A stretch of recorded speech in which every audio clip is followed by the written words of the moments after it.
putain, je suis dégoûtée. J'avais fait une vidéo où il y avait plusieurs parts en plus qui s'exprimaient. Donc pour moi, pour mon travail thérapeutique, c'était ouf.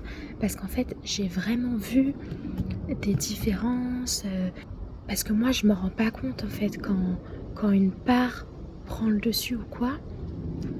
Bah, parfois, je vais m'en rendre compte qu'il y a quelque chose, mais c'est souvent après que là, j'ai ces sensations de mais c'était pas moi à ce moment-là. Et là, je le voyais dans les vidéos, c'était ouf. Et putain, j'ai tout effacé. J'ai pas fait gaffe, j'avais trop bien expliqué comment le TDI se manifestait chez moi. Je suis dégoûtée. Et vraiment, parce que là, en fait, je suis pas les bonnes parts. Là, par exemple, ça va être limité. J'ai pas accès à toutes les mémoires. Donc là, je sais que je pourrais pas parler en détail de vraiment comment se manifeste chez moi le TDI. Parce que j'ai pas accès à toutes mes mémoires. J'ai pas accès de ouf non plus à la part anxieuse. Et elle a fait des vidéos qui étaient ouf aussi. Parce que je voyais vraiment... moi, j'ai pas la sensation que ma voix, elle change en fait selon quelle partie est présente en fait. Et en fait, je me rends compte que si, quand j'ai vu ces vidéos, même dans ma manière d'être et tout, je le vois moi, c'est pas quelque chose que les gens de l'extérieur vont voir. Je pense qu'il faut vraiment bien me connaître. Mais j'ai vu vraiment des petits changements et c'est... Je suis dégoûtée. Parce que pour mon avancée thérapeutique et tout, ça m'aurait grave aidé de les re-regarder et tout. Je suis vraiment dégoûtée. Donc là, je vais essayer quand même d'essayer de parler du TDI et de comment ça se manifeste chez moi. Mais je sens que je suis pas la bonne part, en fait. Je le sens. Celle qui parle du TDI, elle a une assurance très... Enfin, elle sait de quoi elle parle. Moi, là, je sens que je vais devoir trouver mes mots. En fait, enfin, bref, je sens que je suis pas la bonne part. Et que du coup, il y a des mémoires auxquelles je peux pas avoir accès. Mais bon, on va essayer. Peut-être qu'elle va venir au fur et à mesure que je parle de ça. Je disais que moi, ça n'a rien à voir avec comment le TDI est montré sur les réseaux et sur Internet. Ça n'a rien à voir. Il y a plein d'influenceuses sur YouTube qui parlent du TDI. Olympe, Zeliana, il y a Christina, The Peculiar Club, Mira Ataya aussi. Mira Ataya, c'est la seule avec qui je suis en contact. Et la seule avec qui je me reconnais dans le TDI qu'elle a. Et du coup, c'est pour ça que je suis rentrée en contact avec elle, enfin il y a 2 ans. C'est la seule pour le coup qui montre ce qu'est réellement un TDI. Enfin, ce qu'est réellement un TDI, non. Parce que Olympe, etc., je pense que oui, elles ont bien un TDI, mais on va dire que Mira Ataya, la version du TDI qu'elle montre, c'est pas que selon moi, hein, c'est selon les dires de ma psychologue et de ma psychiatre. C'est que donc la forme de TDI que j'aime moi et qu'elle a Mira Ataya, enfin, c'est même pas ses vrais prénoms, c'est les prénoms de ses parts, son prénom de naissance c'est Sandrine. Mais c'est cette version-là que la majorité des gens avec TDI ont. Parce que c'est un TDI qui ne se voit pas de l'extérieur et c'est en plus un TDI qui se camoufle aussi de l'intérieur. Parce que le TDI c'est quoi? C'est un trouble dissociatif. Dissociation. Dissociation. Pourquoi le cerveau il se dissocie, il fait de la dissociation? C'est pour se protéger de quelque chose, c'est pour cacher, pour camoufler, pour séparer. Et donc en fait, le TDI, s'il était visible de l'extérieur aussi facilement, en fait, il perdrait sa fonction vitale, principale, qui était en fait de camoufler les traumas, de vraiment protéger l'individu des traumas, des gens qui lui faisaient du mal, de tout ça. Donc en fait, la majorité des TDI ne se voient pas. Et le problème, c'est que c'est pas ce qui se montre et ce qui se dit sur les réseaux, en grande partie. Vous verrez les youtubeuses, leurs parts à elles sont très distinctes, tu les reconnais vraiment, elles ont toutes une voix différente, elles ont toutes un prénom différent. Mais surtout en fait elles se voient vraiment, tu as vraiment l'impression de voir plusieurs personnes différentes parce que la dissociation est tellement élevée chez elles. Je dis pas qu'elles sont plus dissociées par exemple que moi ou Mirataya, pas du tout. Mais c'est ce que leur cerveau a eu besoin pour survivre, je pense. Il a eu besoin d'encore plus cloisonner les parts. Je sais pas, parce que en fait, t'as vraiment l'impression que c'est des personnes différentes dans un seul corps, en fait, avec elles. Alors que pas du tout, c'est pas ça le TDI. Et du coup, les gens, en grande majorité, les gens, ils regardent ça sur YouTube. En plus, sur Internet, ça parle encore du TDI avec possession, mais il n'y a pas du tout de possession dans le TDI. Enfin, ça décrit très très mal le trouble. Ça fait que les gens, ils croient que c'est de la possession, que c'est le diable, que c'est surnaturel, que c'est des entités. Bref, que c'est plusieurs personnes dans un seul corps.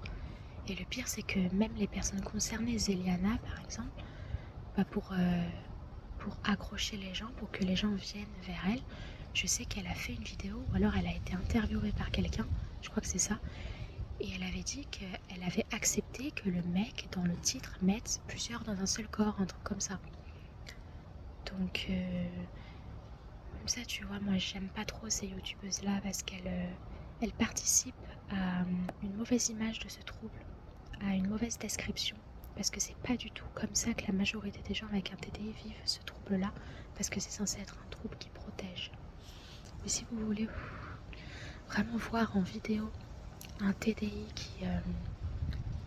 qui vraiment est celui que la majeure partie des gens, et là où je me reconnais vraiment, c'est la page YouTube Mirataya. Elle fait des vidéos où elle explique vraiment comment son système TDI s'est développé, ses parts et tout. Et elle explique vraiment qu'en fait, elle ne sait jamais sur le moment, et ça c'est un gros problème pour moi aussi, elle ne sait jamais sur le moment qui elle est. C'est-à-dire que là, je sais que je suis pas la bonne part parce que je le sens à l'intérieur. Je connais des choses du TDI, mais je le sens. Je sais pas comment l'expliquer, je sais que c'est pas moi.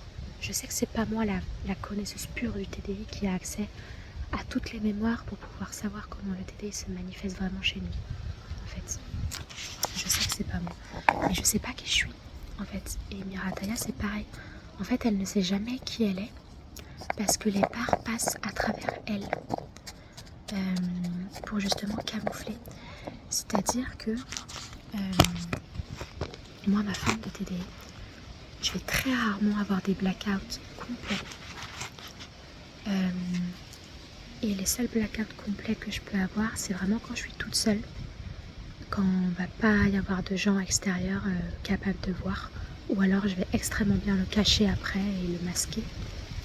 Parce qu'en fait, il y a cette phobie d'être vue, que les autres voient qu'on n'a pas une continuité du soi, voient qu'on a des amnésies énormes, cette peur profonde d'être prise pour une folle, et du coup en fait cette impossibilité cette peur terrifiante de perdre le contrôle en fait et de faire des blackouts totales. Donc en fait, moi personnellement j'ai très rarement des amnésies complètes, c'est-à-dire où je me retrouve à un endroit et où je sais pas ce que j'ai fait depuis ce temps-là. J'ai très peu d'amnésies de ce genre-là. Moi, mais les amnésies que j'ai, ça va plus être des amnésies émotionnelles. Par exemple, comme là, je suis là, mais je sais que j'ai pas accès à certaines parts. J'ai pas accès à leurs souvenirs et j'ai pas accès à leurs émotions. Mais je suis encore là. Enfin, je sais pas comment expliquer. Je sais qu'elles existent, ces parts-là. En fait, je sais qu'elles existent quelque part. Ça va surtout être ça, moi, mes amnésies. Ça va être je vais être dans un certain état.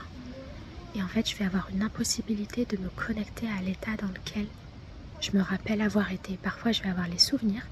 Je vais me rappeler de comment j'ai été dans une certaine situation. Mais impossible de ressentir les émotions, impossible de me rappeler comment je me suis sentie, c'est-à-dire impossible de me connecter en fait émotionnellement.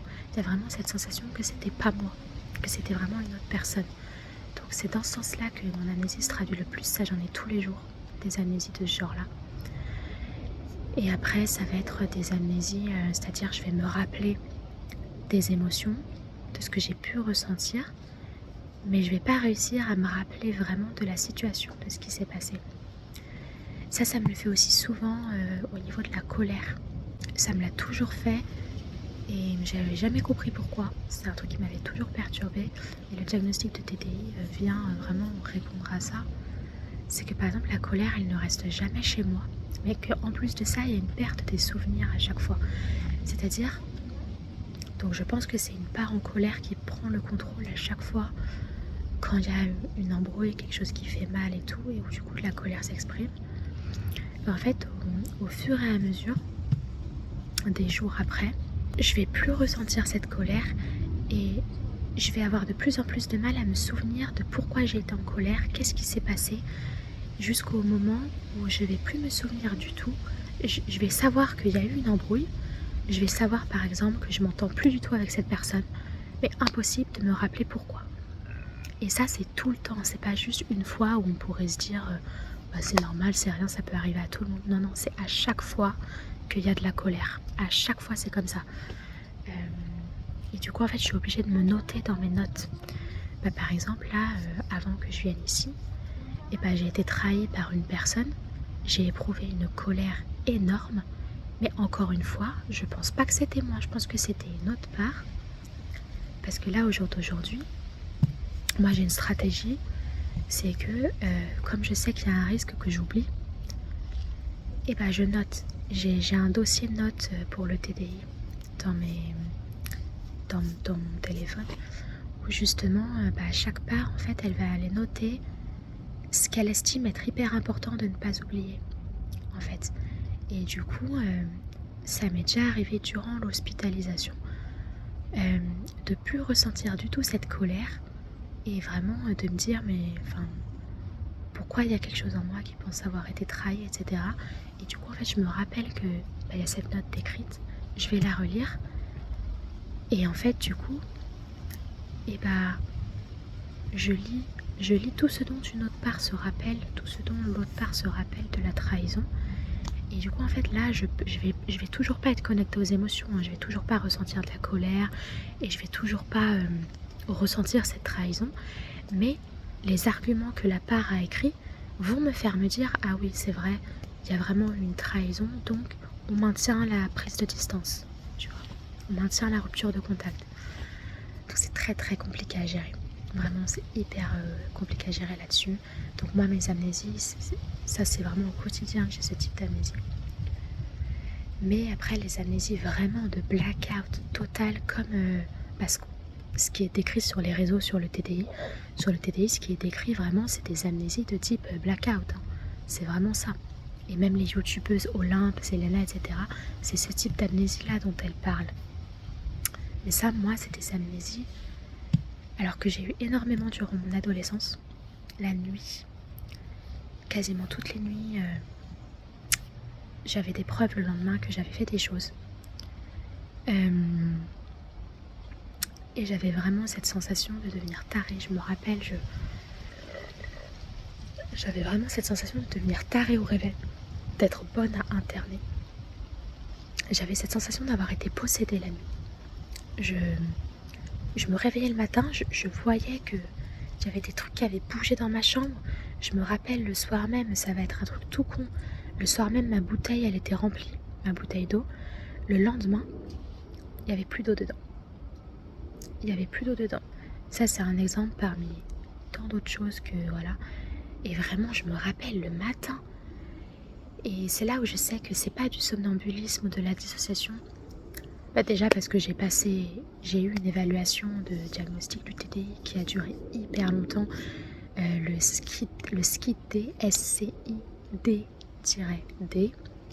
Et c'est vraiment l'étalon d'or, vraiment le diagnostic qui permet vraiment d'éradiquer tous les autres troubles en fait et de vraiment savoir si tu as vraiment un TDI. Donc je sais que c'était pas du somnambulisme. Ma psychiatre elle a validé que c'était le TDI avec ce questionnaire là énorme.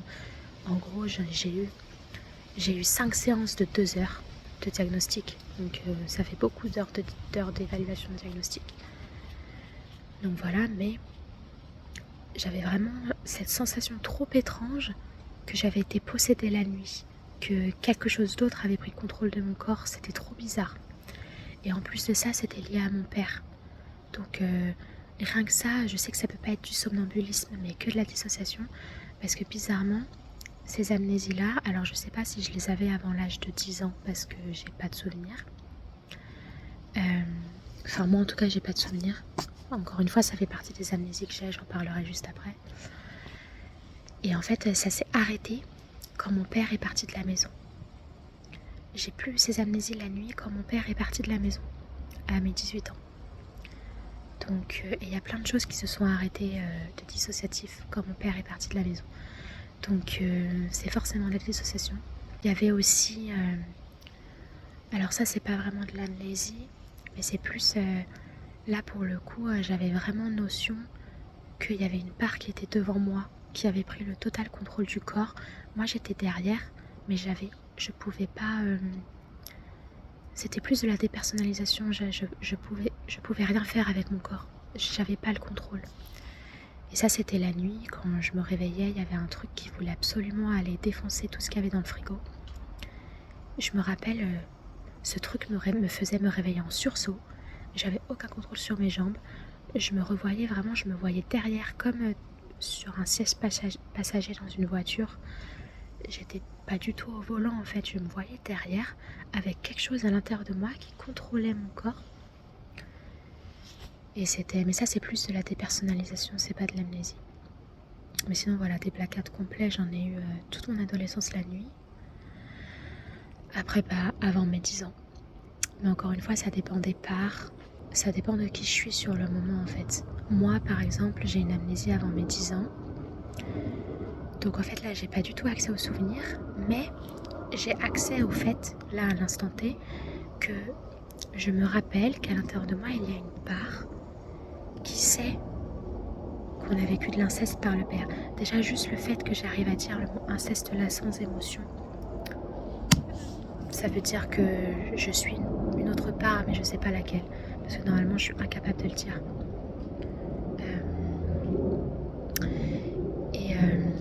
Donc en fait, j'ai pas l'amnésie de cette part. Je me rappelle qu'il y a une part en moi qui sait qu'on a été victime d'inceste, mais par contre j'ai pas les souvenirs. Pareil, parfois ça peut m'arriver d'avoir des sensations, ça c'est avec le travail thérapeutique où je sais que c'est lié à l'inceste, mais je le savais pas avant, où il y a une part en fait qui va se réveiller, qui va ressentir de la terreur dans son corps. Et je sais qu'en fait c'est la terreur qu'elle a ressentie lors des abus incestueux du père. Mais en fait je vais pas avoir les souvenirs visuels. En fait c'est une part qui garde juste les souvenirs corporels de ce qu'elle a ressenti corporellement sur le moment. Mais en fait elle n'a pas les souvenirs visuels. Ça, les souvenirs visuels, c'est une autre part qui les a, auquel je suis pas connectée. À vrai dire je sais même pas la part qui sait qu'elle a vécu de l'inceste. Elle, je la reconnais direct quand elle est là, parce qu'elle a une assurance de dingue, elle sait qu'elle a vécu de l'inceste, elle a aucun mal à le dire. Peut-être qu'elle est là avec moi d'ailleurs, c'est peut-être pour ça que j'ai pas de mal à dire ce mot-là, c'est peut-être parce qu'elle est là. C'est ce que je parlais avec Mira Ataya. Enfin, par rapport à Mira Ataya, c'est que moi, mon TDI, c'est un calvaire, parce que sur le moment, je sais jamais qui je suis, et c'est que après plusieurs heures après, que là je vais faire des liens et je vais réussir à savoir à peu près qui j'étais, quelle part était là en fait. Mais sur le moment je suis incapable de savoir, enfin c'est dur. C'est plus ce que je disais, ça y est, ça m'a égaré. Mais donc en fait il y a plusieurs parts. Et même la part qui a de l'assurance, qui sait qu'elle a vécu de l'inceste, je suis même pas sûre qu'elle ait accès aux souvenirs visuels. Je pense que c'est une autre part encore, parce que c'est ça le TDI. J'expliquerai plus en détail après, mais le TDI c'est vraiment le cerveau, sa seule source de survie pour pas que l'enfant meure. En fait, il a fallu protéger l'enfant des traumas. En fait, c'était impossible pour l'enfant de ressentir les traumas, de se souvenir de chaque point des traumas, etc. C'était impossible, sinon il allait mourir de stress. Et donc en fait, la seule solution que le cerveau a trouvée, c'est vraiment que chaque truc ressenti par rapport au trauma va constituer une partie dissociative qui va devenir autonome, indépendante en fait, et qui va se construire indépendamment de l'enfant en fait, ce qui peut du coup donner l'illusion de plusieurs personnes dans un seul corps. Alors que non, pas du tout en fait. C'est juste un cerveau qui est fractionné, qui est fragmenté et qui est divisé en plusieurs parties. Et je sais plus ce que je voulais dire aussi. Je sais plus ce que je disais là. Ah oui. Et que donc sur un même trauma, parce qu'en plus le TDI c'est des traumas multiples, il peut y avoir sur un seul trauma vécu sur 30 autres traumas, il peut y avoir 7 parties qui vont se créer sur un seul trauma. Et moi je pense vraiment que... Alors ça c'est sûr, oui, j'ai une part par rapport à l'inceste qui n'a pas les souvenirs visuels, mais qui garde les souvenirs corporels, donc la terreur et tout ce qui est associé à ça. J'ai une autre paire qui, je pense, a les souvenirs visuels, c'est sûr, mais auquel j'ai pas du tout accès. Et je pense vraiment que la part qui a de l'assurance et qui sait qu'elle a vécu de l'inceste, moi je pense pas qu'elle ait les souvenirs visuels de l'inceste. Je pense juste que... parce que je pense que pour mon cerveau d'enfant, ça aurait été trop dur d'avoir une part qui sait qu'elle a subi l'inceste et qui garde les souvenirs visuels. Je pense que ça aurait été trop dur. Donc je pense vraiment que mon cerveau, il a divisé en deux cette partie-là. Et il a fait une partie qui sait qu'elle a vécu de l'inceste mais qui n'a pas de souvenirs. Juste elle le sait. Et une autre en fait qui a les souvenirs visuels. Donc en fait c'est hyper compliqué à gérer.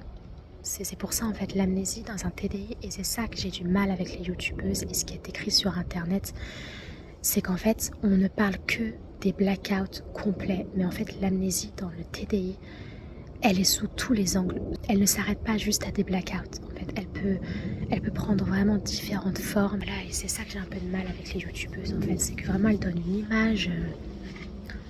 Déjà elles romantisent pas mal le trouble déjà. Et en plus, elles montrent pas l'image de... Après, bon, elles montrent l'image de ce qu'est le TDI pour elles, de comment elles le vivent. Mais ce qui est dommage, c'est que c'est pas comme ça que la majorité des gens avec un TDI vivent ce trouble-là. C'est ça qui est dommage. C'est ce que ma psychologue et ma psychiatre m'ont dit. Les TDI qui sont visibles, où vraiment les parts, tu peux les reconnaître de l'extérieur parce qu'elles ont vraiment des changements de voix, vraiment des goûts différents masqués, c'est-à-dire marqués. C'est-à-dire que les parts, elles vont pas essayer de se masquer. Elles vont pas essayer de se camoufler, elles vont vraiment être qui elles sont ouvertement. En fait, c'est très très rare. C'est vraiment très très rare. Cette forme-là de TDI, elle est très très rare. Mais le problème, c'est que vu que les médias ne montrent que ça, et que sur Internet en plus, même sur les sites officiels, c'est marqué que ça, avec notamment encore le TDI avec possession, en fait, les gens pensent que le TDI c'est ça, que donc le TDI, ça n'existe pas. Du coup, nous, ça vient nous discréditer, alors que le TDI, c'est pas du tout ça. C'est pas du tout ça. Et puis, ah oui, ça peut se traduire aussi par d'autres formes d'amnésie, ça j'avais oublié.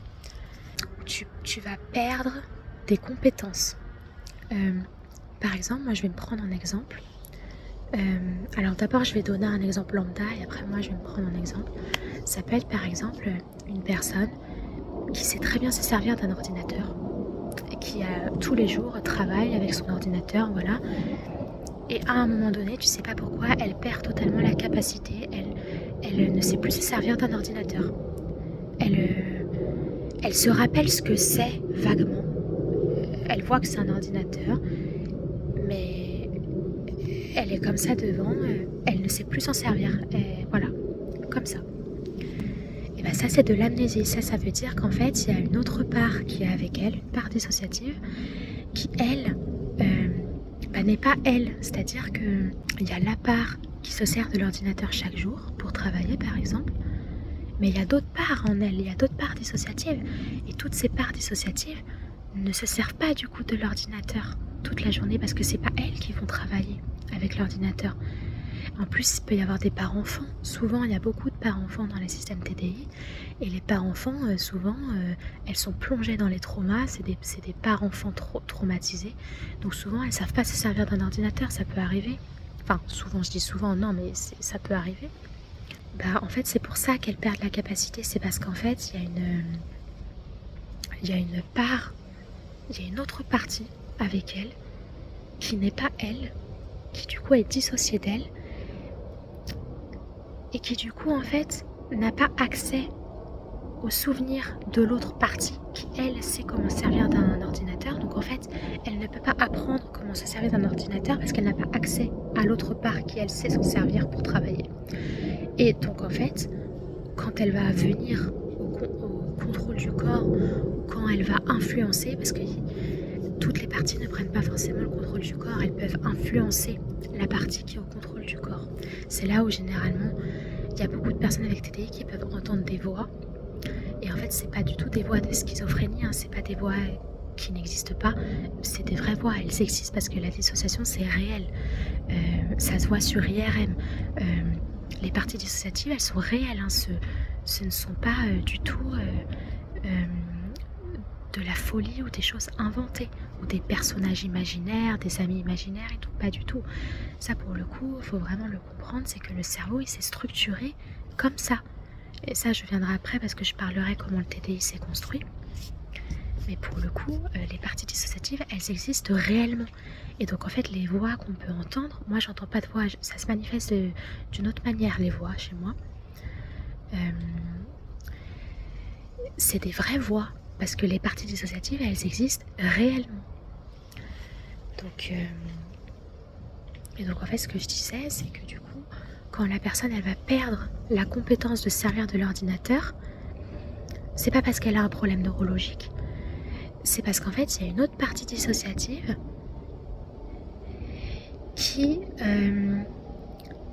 dont la fonction qu'a voulu créer le cerveau, parce que le cerveau, il crée chaque partie dissociative pour vraiment une fonction particulière. Il ne crée pas une partie dissociative comme ça, dans le vent. C'est parce que pour protéger l'enfant, il devait créer cette partie-là. Sauf qu'en fait, cette partie-là, elle n'avait pas forcément besoin de savoir se servir d'un ordinateur. Donc en fait, le cerveau ne lui a pas donné cette capacité-là. Et comme elle n'a pas accès aux souvenirs de l'autre part qui sait se servir de l'ordinateur, elle ne sait pas se servir de l'ordinateur. Et quand en fait, elle vient influencer la partie au contrôle ou prendre le contrôle total du corps, ça peut arriver. Et en fait, la personne, elle va être influencée par cette part-là. Et donc en fait, elle va plus savoir se servir de son ordinateur parce que cette part-là va venir brouiller ses souvenirs, sa mémoire, tout ça. Enfin, c'est très complexe. C'est hyper complexe à expliquer.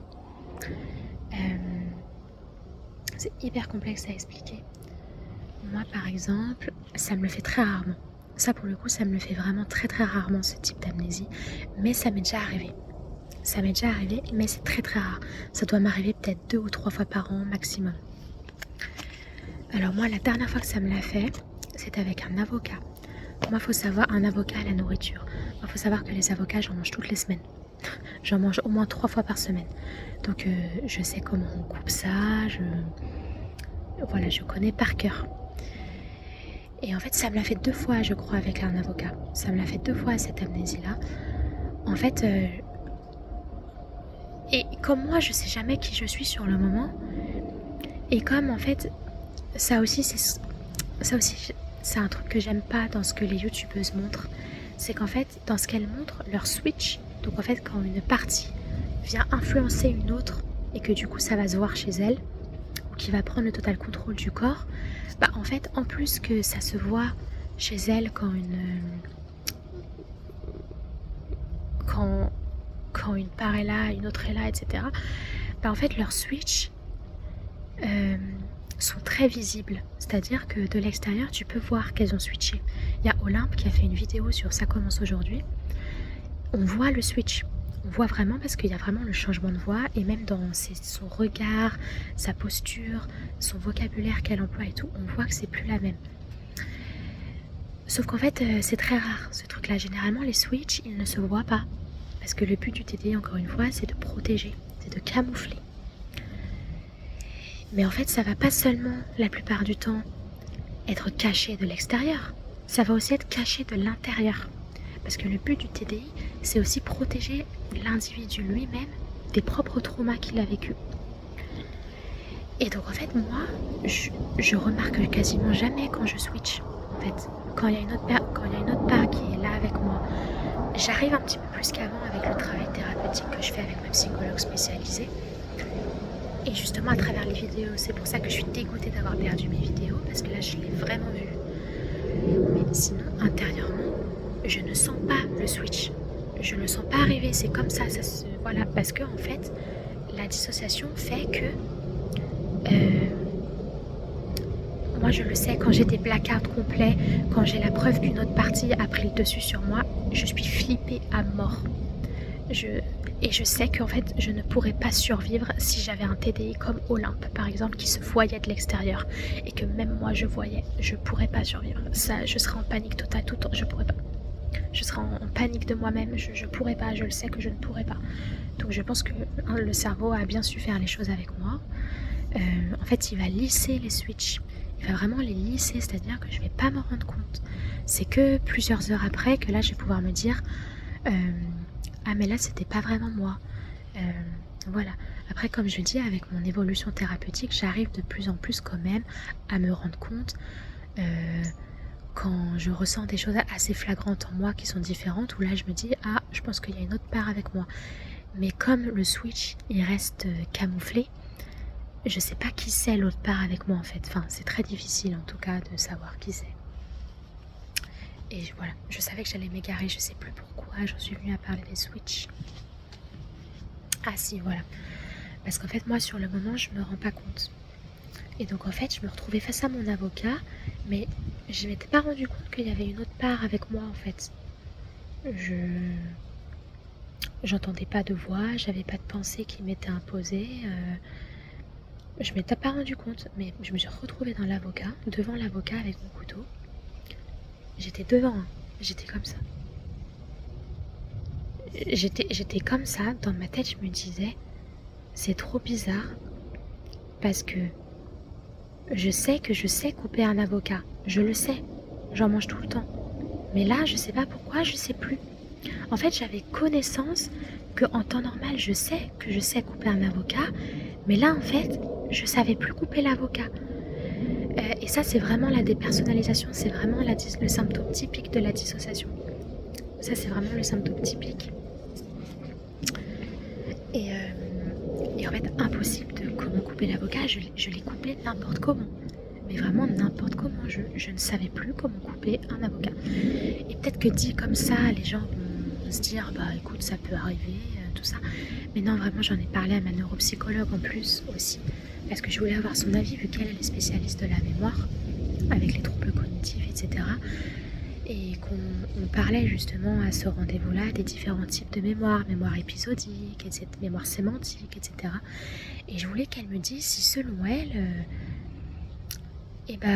la seule explication pouvait être de la dissociation ou s'il y avait une autre explication neurologique.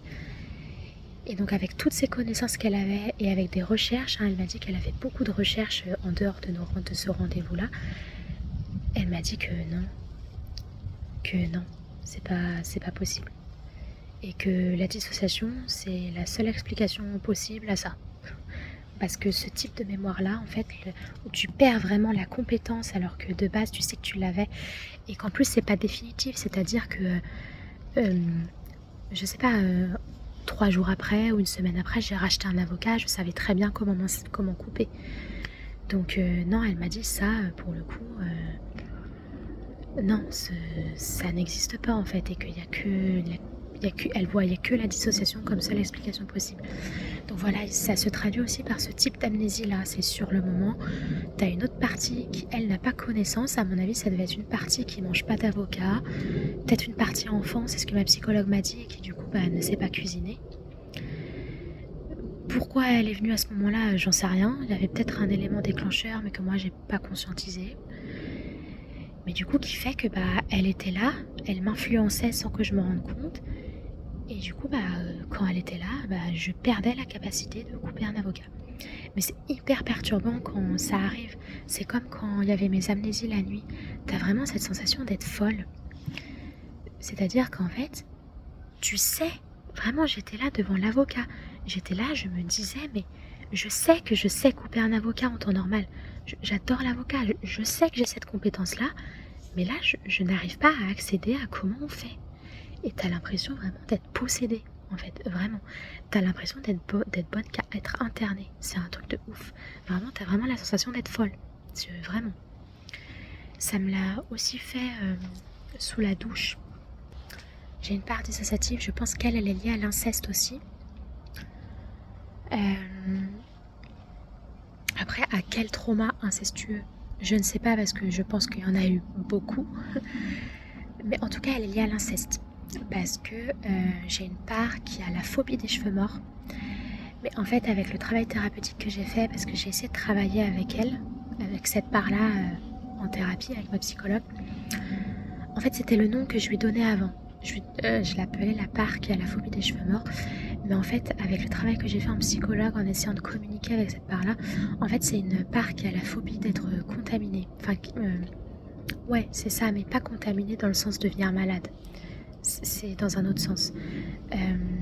Ah non, c'est la... Oui, c'est la peur... Oh, je sais plus. Non, c'est pas la peur qui a... La part qui a peur d'être contaminée, c'est un autre nom. Mais je sais plus ce que je lui ai donné comme nom. Je sais plus. Bah là, tu vois, c'est peut-être parce que je suis pas la bonne part. Je sais pas. C'est chiant.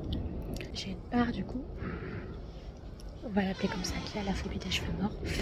Et en fait, c'est lié à l'inceste parce que je pense qu'en fait, c'est une part très jeune, je pense, qui a fait une association.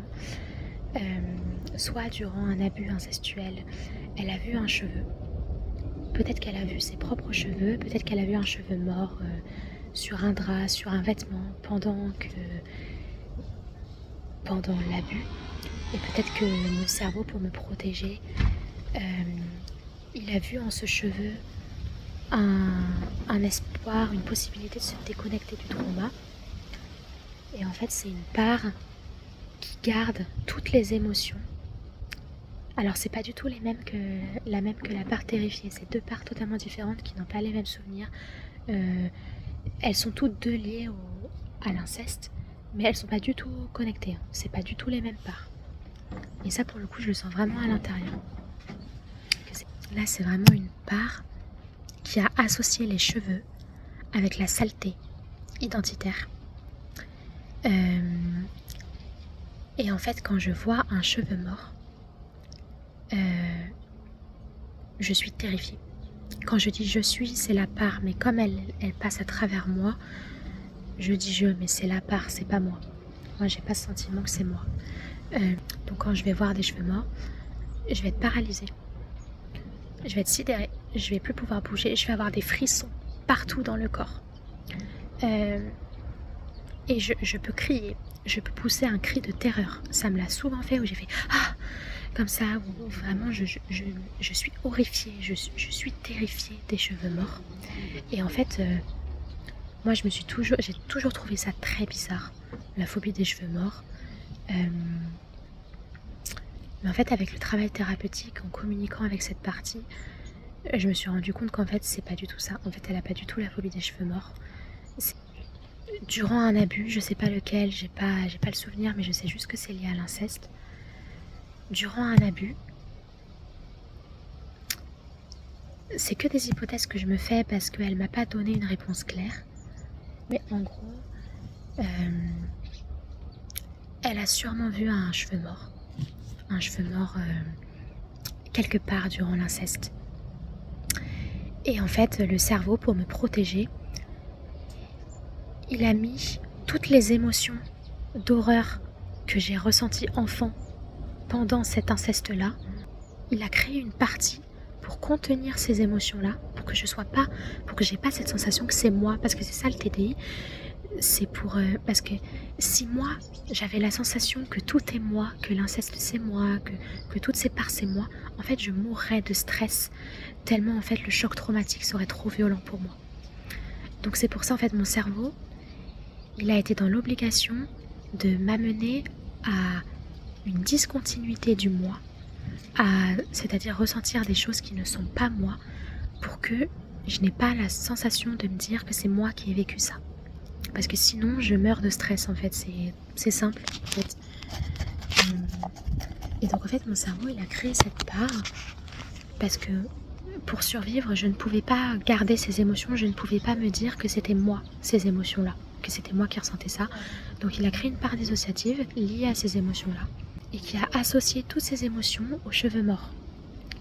Donc moi, la seule hypothèse que j'ai, c'est qu'elle a vu un cheveu mort durant l'acte. Parce que qu'est-ce qu'il peut avoir d'autre comme hypothèse? Peut-être que durant l'acte, elle essayait... quand je dis elle, c'est l'enfant que j'étais. Mais comme je me sens pas du tout connectée, tu vois, je dis elle sans même réfléchir. Donc l'enfant que j'étais cherchait peut-être un moyen de s'évader, de se déconnecter. Et peut-être que j'ai fermé les yeux et que j'ai essayé de penser à quelque chose et que la première chose qui me soit venue à l'esprit, c'est mes cheveux, je sais pas. Excusez-moi, est-ce que je peux rester toute seule, s'il vous plaît? Est-ce que je peux rester toute seule, s'il vous plaît? Ah oui, merci. Et peut-être que en fait, la première image qui lui est venue pour s'évader l'esprit, c'était peut-être des cheveux, je sais pas. En tout cas, il y a une association qui a été faite. Ça, c'est ce que ma psychologue m'a donné comme hypothèse, et j'avais déjà cette hypothèse avant qu'elle me la donne. Que je pense qu'enfant, tu fais plein d'associations. Et je pense que je sais pas si vous avez vu la série, c'est une série sur Netflix, justement d'une fille qui a subi un viol. Je crois que ça s'appelle Unforgivable, un truc comme ça. Ça commence par UN et ça se finit par ABLE. Ça, c'est tout ce que je sais. Et en fait, justement, dedans, la fille, pendant l'acte, en fait, c'était tellement traumatisant que son corps, il était sidéré. Elle pouvait pas fuir. Donc en fait, la seule solution de survie que son cerveau a trouvé, c'était de se déconnecter de son corps et que son esprit parte ailleurs. Et en fait, elle a visualisé la mer. Et en fait, elle sentait les vagues sur son corps. Elle sentait plus du tout la violence de l'abus. Elle avait même plus connaissance de l'abus, là, qu'elle était en train d'être abusée. Elle pensait juste à la chaleur de la mer, le soleil sur son corps et tout. Et moi, je pense que c'est ça. Je pense que les cheveux morts, c'est une association traumatique. Et donc, quand cette part, elle est là, je dis je, mais encore une fois, c'est cette part-là, je me sens sale. Et c'est pour ça que je sais que c'est de l'inceste. Je me sens sale, enfin que c'est lié à l'inceste, ça. Je me sens sale, mais c'est pas une saleté corporelle, tu vois, par rapport à un dégoût de mon corps. Non, c'est vraiment une saleté identitaire. Je sens que tout mon être, du plus profond de mon âme, est sale. Et c'est vraiment le mot sale. Et c'est même pas assez puissant. C'est encore plus fort que sale. Je me sens dégradée. Souillée. Je me sens souillée quand elle est là. Et du coup, en fait, cette part-là, elle a des rituels sous la douche. Elle me fait faire des rituels parce qu'encore une fois, elle passe toujours à travers moi, donc elle m'influence. J'ai pas de blackout, comme j'ai dit, complet. Donc en fait, elle m'influence juste. Et elle me fait faire tout un tas de rituels quand je suis sous la douche. Parce que justement, quand on se lave les cheveux, je sais pas si vous avez remarqué, mais il y a des cheveux morts qui tombent. Donc, je vais pas expliquer le rituel, mais c'est vrai, elle a vraiment sa manière à elle de se laver les cheveux. Mais je ressens quand même les sensations d'horreur. C'est rien que d'en parler, là, je pense qu'elle est pas loin. Parce que je ressens les sensations de loin de moi, quoi. J'ai même des frissons, je le sens qui arrivent, donc je pense qu'elle est pas loin. Donc elle a tout un rituel. Et ça m'est déjà arrivé, par exemple, mais vraiment, ça m'arrive jamais sous la douche, vraiment. Comme elle est traumatisée par ça, elle me fait toujours faire ce rituel. Il n'y a pas un seul jour où je me touche les cheveux où elle ne me fait pas faire ce rituel. Et ben là, il y a un jour, j'avais perdu totalement la capacité. Et là, je sais pas pourquoi cette part était pas là ce jour-là. Peut-être parce qu'il y a une autre part qui était là et qui du coup elle n'était pas connectée. Enfin, je sais pas. Mais en tout cas, j'ai perdu la totale capacité.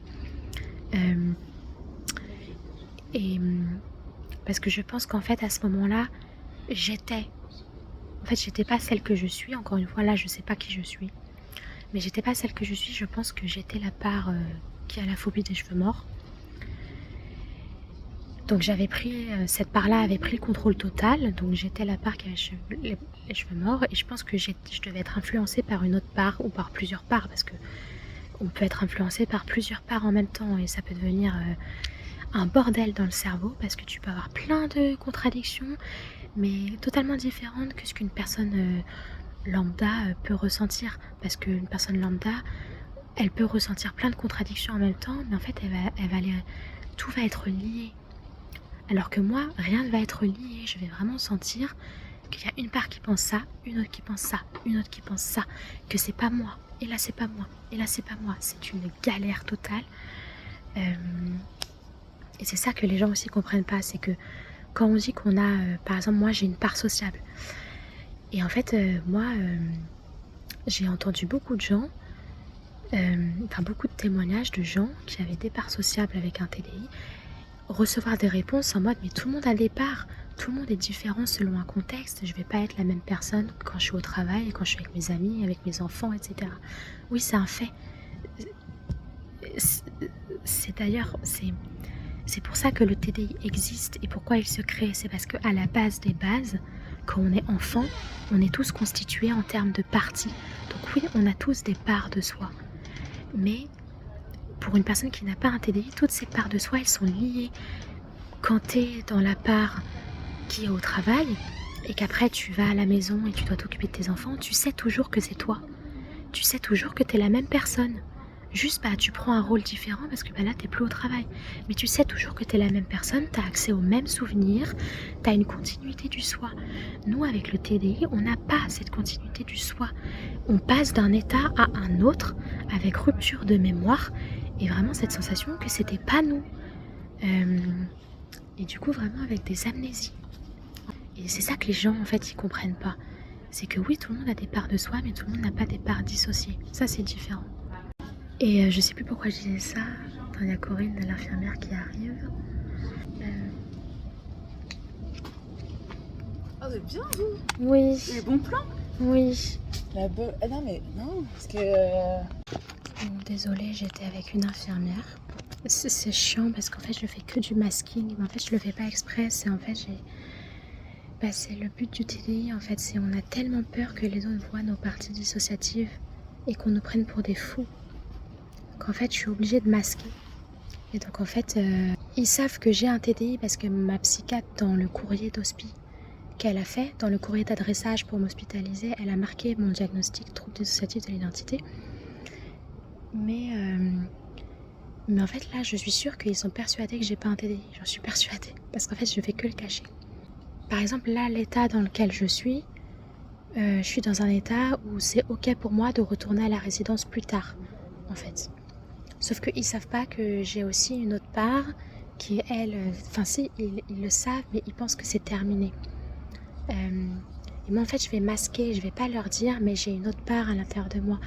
Non, en fait, je vais juste dire ce que moi, je ressens sur le moment, mais je vais vraiment masquer tous mes autres états, et du coup, en fait, je suis persuadée que pour eux, j'ai pas un TDI. C'est sûr. Parce qu'il faut que je me sente suffisamment en sécurité pour pouvoir parler de ça. C'est simple. J'ai pu parler de mes sensations de déconnexion avec moi-même qu'après avoir rencontré ma psychologue actuelle, parce qu'elle était spécialisée dans le trauma complexe et la dissociation. Et en fait, du coup, elle a une approche qui m'a tellement sécurisée que en fait, j'ai réussi à parler de tout ce que je cachais depuis un nombre incalculable d'années. Pareil avec ma psychiatre qui est spécialisée là-dedans, j'arrive en fait, j'ai du mal, il y a beaucoup de masking, mais j'y arrive. Mais avec les gens qui sont pas du tout formés, j'y arrive pas. Je vais parler de la dissociation que tout le monde peut connaître comme l'amnésie traumatique, que tout le monde peut avoir sans avoir un TDI, quoi. Voilà. Mais je vais pas aller plus loin, je vais pas dire que je ressens plusieurs choses en moi qui ne sont pas moi, etc. en fait, parce que là, ils vont associer ça à de la schizophrénie s'ils sont pas formés. Et voilà quoi. J'arrive pas. Et ça me saoule en fait, ça me saoule. J'aimerais tellement ici me dire, allez c'est bon, enfin pour une fois, je me laisse être qui je suis, enfin je sais pas comment expliquer, tu vois, j'arrête de masquer, mais c'est plus fort que moi en fait. Donc je parlais oui de la part qui a la phobie des cheveux morts. Donc oui en fait ça m'arrivait de me retrouver sous la douche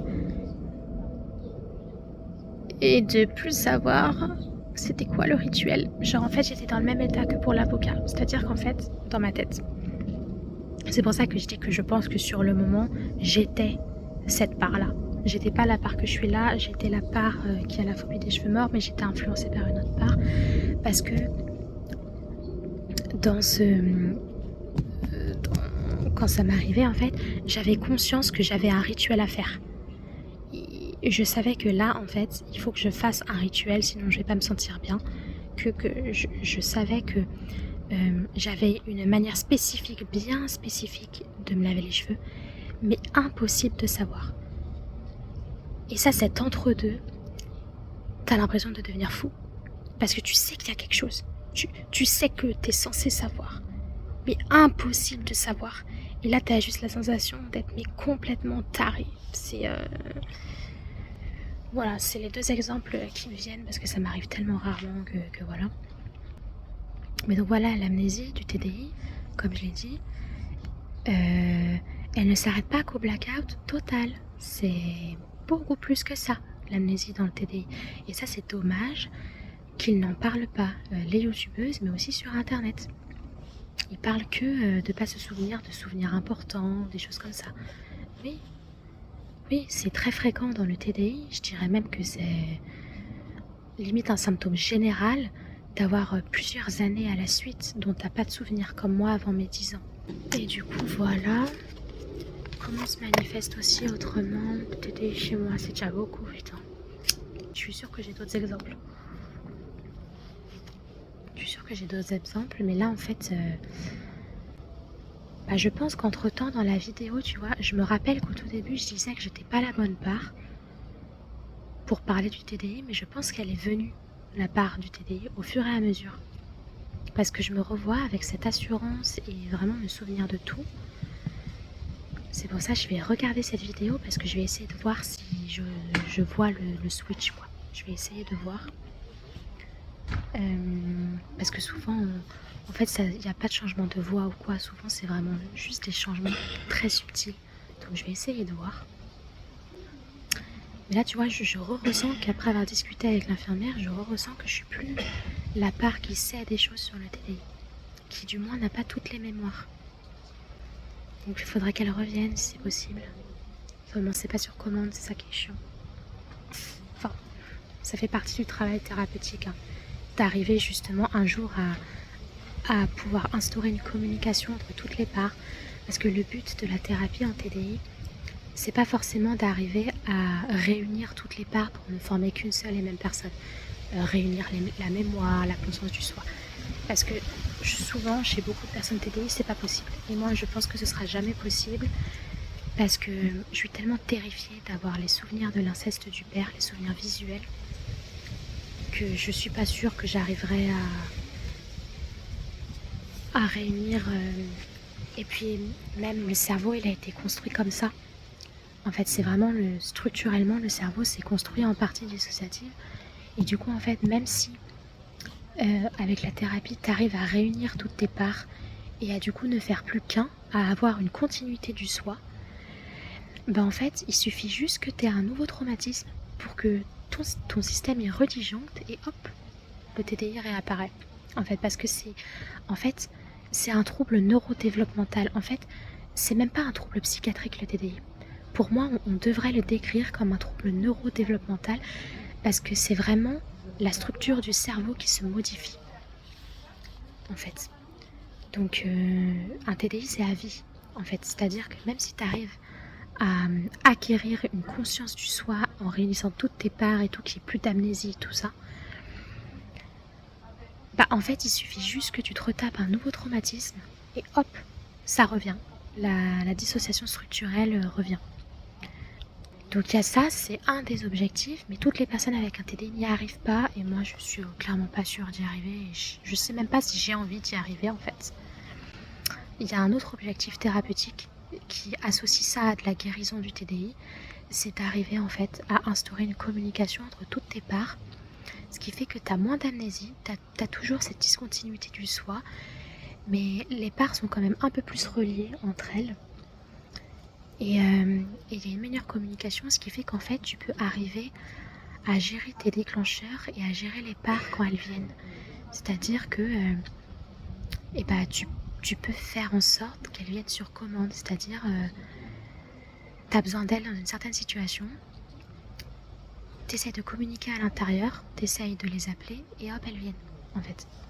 Et bien ça, c'est vraiment avec un travail thérapeutique de dingue, hein, après des années de thérapie. Mais du coup, ça fait partie, dans le rétablissement du TDI, tu as vraiment 2 chemins de guérison possibles. C'est soit tu essaies d'atteindre l'unité, en fait, être une seule personne, en fait, mais avec un risque que ça répète si tu revis une situation difficile. Soit, en fait, tu apprends à communiquer avec tes parts, à diminuer les parts amnésiques. Il y aura toujours des amnésies, mais elles sont quand même beaucoup moins intenses parce que les parts se connaîtront toutes, parce que c'est ça qui est compliqué aussi dans le TDI, c'est que toutes les parts ne se connaissent pas forcément. C'est-à-dire que moi, par exemple, j'ai une part qui a l'attachement anxieux, et j'en ai une autre qui est terrifiée du lien. Elle n'a pas l'attachement évitant parce qu'elle elle a des caractéristiques de l'attachement évitant, mais c'est pas vraiment ça. C'est plus, c'est une part qui est liée à l'inceste et qui est terrifiée du lien. Et par exemple, ces 2 parts-là, je sais qu'elles ne se connaissent pas. Elles ne se connaissent pas, elles ne savent pas que l'une existe. Et ça, c'est aussi un problème dans le TDI. Après, comment est-ce que ça peut se manifester autrement? Ah oui, ah non, mon amnésie avant les 10 ans, j'en ai déjà parlé. Où j'ai dit qu'il y avait une part qui savait, qui a connaissance, mais c'est toujours compliqué quand même parce que quand on me demande, là, les psychiatres par exemple, quand ils me demandent, la dernière fois, la connasse de psychiatre, là, elle m'a demandé, je disais un truc et elle m'a dit, vos parents ils étaient comme ça quand vous étiez petite? Je sais pas, j'ai pas d'image, je sais pas comment ils étaient. Moi j'ai juste certains souvenirs à l'adolescence et du coup je me dis qu'ils devaient être comme ça aussi parce que ma mère, elle a pas changé depuis, donc je me dis, elle devait être pareille depuis ma naissance, mon père pareil. Mais sinon, à chaque fois qu'on me pose cette question, je réponds je sais pas, j'ai pas d'image, je sais pas comment étaient mes parents. J'ai même pas d'image de moi. Je sais à quoi je ressemblais parce que j'ai des photos. Mais hormis ça, les seuls souvenirs que j'ai, je dois avoir 3-4 souvenirs avant mes 10 ans, mais c'est tous au sein de l'école. Je me rappelle que je faisais de la chorale. Je me rappelle que j'ai fait un spectacle aussi. Je me rappelle que j'ai fait de la musique classique. Mais sinon, j'ai aucune image au sein de ma famille. Aucun souvenir. Si, je sais juste que on est parti une fois à Saint-Valery-en-Caux. Je devais être toute petite, je devais avoir 4 ans. J'ai aucun souvenir avec mes parents, juste je me souviens que j'adorais à 7h du matin, on allait avec ma grand-mère devant un pont qui se soulevait pour laisser passer les bateaux. Tout ce dont je me souviens, sinon j'ai vraiment 0 image, rien du tout. Sauf, encore une fois, ça dépend de quelle part est activée. Voilà. Seulement en fait, vu que je cache tout, généralement face au psychiatre, c'est toujours les mêmes parts qui sont là. C'est souvent la part enfant, mais une part enfant qui est tellement terrorisée de l'autorité, parce que elle va être terrorisée par les hommes et tout. Déjà, je pense qu'il y a plusieurs parts terrorisées par les hommes, c'est pas qu'une seule, mais elle va être aussi terrorisée par des femmes si elles ont une autorité sur moi. Et psychiatre, t'as une autorité sur moi. Donc, mais c'est lié au père, ça. Parce que mon père, il a un métier dans l'autorité. Si je disais son métier, je pense que beaucoup de gens seraient choqués, mais il a un haut métier au niveau dans un poste d'autorité qui est censé protéger les gens en plus. Et c'est vraiment un haut métier, un haut poste. Donc voilà, il y a le fait que c'était ma figure d'attachement, donc il y a déjà cette notion d'autorité, de hiérarchie, et en plus de ça, il a de l'autorité dans son travail. Et en plus de ça, son poste a de l'autorité sur moi. Je peux en croiser, quand je vais dans un certain endroit, je peux croiser, non, c'est rare quand même que tu croises le poste qu'il a dans l'endroit en question où tu vas, mais tu peux croiser, parce qu'il y a plusieurs grades, et tu peux croiser d'autres grades qui sont un peu moins élevés, mais qui sont quand même élevés, et je déteste ces endroits-là, j'ai la phobie de ces endroits-là. Ceux qui me connaissent sauront de quel endroit je parle. J'ai pas envie de dire son métier, Donc j'ai un rapport très compliqué avec l'autorité, ça me terrifie. Même ma curatrice, elle en peut plus. Parce que je suis terrifiée quand elle est là. Elle est adorable, elle est très gentille. Et à chaque fois, elle me dit, mais il faut pas avoir peur de moi. Mais d'accord, vous êtes une femme, vous êtes très gentille, mais juste le fait que je sais que vous avez une autorité sur moi, je suis pétrifiée de peur, en fait. Parce que moi, j'ai appris que quand on a une autorité sur moi, on peut me faire du mal. En fait, et que généralement, on s'en sert pour me faire du mal. Donc voilà. Généralement, quand je suis face à des psychiatres, des médecins et tout, ça va toujours être plus ou moins les mêmes parts. Donc en fait, ils vont pas avoir cette fragmentation qu'il y a en moi. Donc c'est ça aussi, il y a moi qui masque, mais il y a aussi que les parts, elles savent quand elles veulent pas être là, en fait, pour diverses raisons. Et du coup, ça fait que les gens ne voient pas forcément... C'est comme ici, ici j'ai eu un blackout complet. Ça a duré 3 minutes, hein, mais j'ai eu un blackout complet où justement on m'a dit que j'avais fait quelque chose. Une patiente m'a dit que j'avais fait quelque chose. J'avais l'impression d'être tarée. Et en fait, ça arrive d'oublier des choses, ça arrive à tout le monde. J'ai envie de te dire qu'on te dise « Oh, t'as fait ça, mais tu t'en rappelles pas », ça arrive à tout le monde. Mais là, ce qu'il faut comprendre, c'est que moi, je sais que c'est de la dissociation et que c'est pas un moment que tout le monde peut avoir parce que j'ai senti la discontinuité du soi. C'est-à-dire, quand elle m'a dit que j'avais fait ça, j'ai senti à l'intérieur de moi que ouais, c'est... qu'il s'est vraiment passé quelque chose et que c'était pas moi. Je sais pas comment l'expliquer. Et donc on m'a dit que j'avais fait quelque chose, que j'avais dit quelque chose plus précisément. Mais pour moi, en fait, depuis tout ce temps, j'étais en train de lire mon bouquin. Pour moi, j'étais en train de lire mon bouquin, mais quand on m'a dit que j'ai fait autre chose, j'avais l'impression d'être tarée. Et puis là, j'essaye de masquer. Hein. J'ai pas du tout dit que j'ai des problèmes de dissociation, pas du tout. J'ai juste dit, oh, c'est rien, ça arrive à tout le monde. Je masque, en fait. Je masque tout. Dès que j'ai des sensations de discontinuité du soi, s'il y a quelqu'un en face de moi, je masque. Je ne dis pas que là, je ne me sens pas être moi. Je ne le dis pas. C'est que quand je suis toute seule avec moi, en fait. Sinon, je ne le dis pas. Et ma psychologue, elle m'a dit que c'est pas que le masking du TDI, c'est aussi lié à l'attachement. Enfin, du lien à l'autre. Parce qu'en fait, moi, j'ai appris que le lien à l'autre, il est dangereux. Et donc, en fait, quand je suis face à quelqu'un, je me sens pas en sécurité. Et donc, en fait, quand je suis face à quelqu'un, je cache tout. Donc, il y a ça aussi. Il n'y a pas que le TDI, il y a aussi... Enfin, c'est lié. Hein. Le TDI, ça se développe que à cause de traumatisme. Pour le coup, c'est un trouble qui est uniquement d'origine traumatique, mais pas n'importe quel traumatisme. Hein. C'est pas n'importe qui peut développer un TDI. Parce que pour que le cerveau il en vienne à que ce soit sa seule solution, parce que t'en as, la solution du cerveau, ça aurait été de juste faire de l'amnésie traumatique. En fait, juste ça, mais sinon ils n'ont pas de TDI. De développer un stress post-traumatique complexe, mais à côté de ça, ils n'ont pas de TDI. De développer un trouble borderline, mais à côté de ça, ils n'ont pas de TDI. Non, il y a quand même certains... Mais ça, ils ne le mettent pas dans le DSM. C'est vraiment quand tu te renseignes vraiment sur le TDI. Que tu sais qu'en fait, il y a des choses qui reviennent le plus souvent. Déjà, le premier critère, c'est intrafamilial. C'est vraiment intrafamilial parce que la notion de trahison liée à une figure d'attachement, elle a une place très très centrale dans pourquoi un TDI va se développer chez quelqu'un et pourquoi pas chez un autre. Elle est très très très centrale, cette notion-là. Donc c'est généralement souvent des traumatismes. Déjà, ça par contre, ça fait partie des critères, c'est des traumas qui sont répétés. Ça par contre, tu peux pas développer un TDI si tu as eu juste un choc extrême, certes, mais un seul ou deux. En fait, non, il faut que ce soit vraiment dans un environnement traumatisant. Il faut que tu aies grandi dans un environnement traumatisant ou en tout cas sur une certaine durée. En fait, ça c'est vraiment le critère unanime. Faut que tu aies été dans un environnement traumatisant. Parce qu'en fait, les conséquences ne sont pas du tout les mêmes si tu as eu un choc traumatique que si tu as grandi dans un environnement traumatisant où là tu t'es construit avec. En fait, c'est totalement différent. Faut que les traumas soient avant l'âge de 6 ans. parce que c'est à partir de 6 ans que l'identité commence à se développer.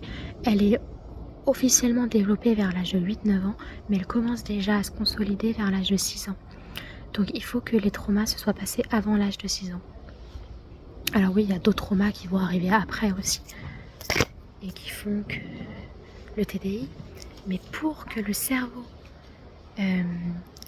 se structure, enfin sépare les parties et ne les intègre pas, il faut que les traumas soient répétés, intrafamiliaux le plus, et surtout avant l'âge de 6 ans. Et plus t'es jeune, plus t'as... donc plus, imaginons, ça se passe quand t'es bébé ou vraiment quand t'as 1 an, plus les traumas sont précoces, plus t'as de chance de développer un TDI. Enfin, de chance, de malheur, j'ai envie de dire. Je suis occupée, Cathy. Ouais, te voir. Non, je voulais que tu viennes jouer avec nous. Mais j'arrive à 15h30, j'arrive dans une demi-heure. Je l'ai dit à Corinne. Ouais. Voilà, je fais une vidéo là. À tout à l'heure, Cathy. Je suis trop contente de m'être sociabilisée avec Cathy parce que moi qui ai toujours la sensation d'être une mauvaise personne, ça fait partie de mes traumas.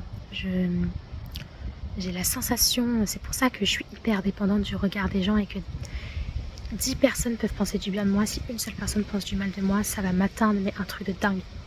C'est un vrai trauma pour moi parce que en fait j'ai tellement été dégradée parce que moi j'ai connu que les traumas. Je saurais pas vous dire à quel âge ont commencé les traumas, mais de ce que je sais de mon père et de ma mère, je suis sûre que c'était dès ma naissance. Donc en fait c'est un symptôme caractéristique du trauma complexe. Le trauma complexe, c'est vraiment justement quand tu grandis dans un environnement traumatisant, en fait tu développes une sensation intrinsèque que ton être est mauvais, que tu es mauvais. Et du coup en fait là ça me fait super plaisir parce que Cathy c'est une personnalité très complexe qui vraiment ne se sociabilise pas du tout avec tout le monde. Vraiment pour rentrer dans son cercle, parce que moi j'analyse énormément les gens et j'avais analysé en arrivant que cette personne-là était... Moi c'était simple, c'était une personne avec qui j'avais le plus peur de sociabiliser, à qui de dire bonjour, parce que je sentais qu'en fait avec elle, c'est hyper dur d'entrer dans son cercle. Et en fait ça s'est fait tellement naturellement, je saurais pas vous dire comment on s'est rapprochés, tellement ça s'est fait naturellement. Et là depuis... Et en fait une personnalité aussi complexe qui me voit comme une bonne personne parce qu'elle me l'a dit hier soir, je me dis c'est que vraiment je suis une bonne personne quand même. Enfin voilà. En fait j'ai besoin de l'avis des gens. J'arrive pas à me dire moi-même que je suis une bonne personne, c'est-à-dire que je vais avoir des preuves que je suis une bonne personne. Par exemple, c'est des trucs tout cons, hein, mais quand j'ai rompu contact avec ma mère, moi quand je suis en conflit avec quelqu'un, ça va pas changer ma manière de me comporter avec toi. Alors pas dans n'importe quel sens, c'est-à-dire que je vais pas changer mon sens de loyauté. C'est-à-dire que je vais pas te diaboliser. En fait, je vais toujours garder cet aspect un peu loyal. Enfin, généralement, quand les gens ils entrent en conflit, leur visage ils changent. Ils sont plus les mêmes. Moi, non, en fait, je vais pas changer. C'est-à-dire que par exemple, ma mère, quand j'ai rompu contact après toutes les crasses qu'elle m'a faites, et malgré ça, j'ai quand même, je devais lui rendre certaines choses. Mais je voulais pas la voir. Et malgré ça, je faisais attention à comment elle pouvait recevoir les choses. C'est-à-dire que j'allais lui déposer des choses dans sa boîte aux lettres qui étaient à elle que je devais lui rendre, notamment la rembourser. En plus, il y a des gens qui remboursent même pas après un conflit. Moi, j'ai tout remboursé à ma mère. Mais en fait, je faisais attention à comment elle pouvait recevoir les choses. C'est-à-dire que je savais que moi, si j'étais en rupture de contact avec quelqu'un, même si c'était pas ma décision à moi, que c'était la décision de l'autre, j'aimerais que cette personne m'informe qu'elle dépose quelque chose dans ma boîte aux lettres. En fait, j'aimerais pas être prise au dépourvu. Et ça, j'y ai pensé. À chaque fois, j'ai envoyé un message à ma mère juste après pour lui dire tiens, j'ai déposé ça dans ta boîte aux lettres, voilà, bonne journée. En fait, ça va pas changer vraiment ce truc qu'il y a en moi, en fait. je vais pas te maltraiter en fait. En fait, c'est ça que je veux dire. Par exemple, pareil, elle m'avait légué il y a des années un collier qui tenait énormément à elle parce que c'était un collier de sa grand-mère. Et en fait, il y a plein de gens après une rupture de contact, surtout après les crasses qu'on m'a faites, qui auraient même pas pensé au collier en fait. En plus, c'est un collier de valeur, hein. C'est un diamant, enfin c'est de l'émeraude. J'aurais pu le vendre à bon prix. Il y a des gens qui l'auraient vendu, il y a des gens qui l'auraient jamais rendu à cause de leur ego là. Il y a d'autres gens qui l'auraient rendu mais en demandant quelque chose en retour. Mais moi, mais pas du tout. En fait, je lui ai amené dans sa boîte aux lettres. En plus, elle m'avait rien demandé. Juste, j'ai repensé à son collier. Je me suis dit, bah, je sais que ça a une valeur sentimentale pour moi, qu'il aura plus de place chez elle, que voilà, je préfère qu'elle le lègue à ma sœur, que moi, ça m'apporte plus rien ce collier parce que je veux plus être connectée à cette famille. Et ben en fait, je lui ai rendu. Et je lui ai envoyé un message après. En plus, je lui ai mis dans... Je voulais protéger son collier. Donc j'ai cherché une pochette qui me servait plus pour le mettre dedans parce que j'avais pas d'enveloppe. Et hop, j'ai donné la pochette, je l'ai mis dans la boîte aux lettres, ça rentrait dedans. Et après, je lui ai envoyé un message, je lui ai dit tiens, je te rends ton collier, il est dans la boîte aux lettres, tout ça. Donc en fait, j'ai des preuves parce qu'après j'ai parlé avec Gemini parce que je me suis rendu compte en faisant ça. Après, j'ai eu une prise de conscience où je me suis dit mais attends, une personne mauvaise, elle ferait pas ce que j'ai fait. Et donc j'ai parlé avec Gemini et il m'a dit que oui, ça montre que je suis pas une mauvaise personne. Mais j'arrive jamais à garder cette sensation-là que ça prouve que je suis une bonne personne. À chaque fois, ça revient le sentiment que je suis mauvaise. Et je dépends constamment je peux avoir un tas de preuves que je suis une bonne personne en fait. J'ai besoin que les autres me le disent. Moi-même en fait, j'arrive pas. Pour moi, c'est inconcevable que je sois une bonne personne. Donc, mais pourquoi je parle de ça? Je sais même pas pourquoi je parle de ça. Je sais même pas pourquoi. Pour revenir au TDI, il y a un sujet dont je voulais parler. C'est notamment le fait qu'il y ait des systèmes TDI qui ont des prénoms, notamment les youtubeuses. Et que du coup, il y a beaucoup de gens, parce que moi je lis toujours les commentaires sous les vidéos des youtubeuses qui parlent de leur TDI, où en fait, le fait d'avoir des prénoms, de désigner leur partie par des prénoms, ça fait que les gens n'y croient pas et qui pensent du coup que c'est vraiment plusieurs personnes dans un seul corps, que du coup ça n'a rien de psychiatrique, mais que soit c'est des menteuses, soit c'est des entités, etc.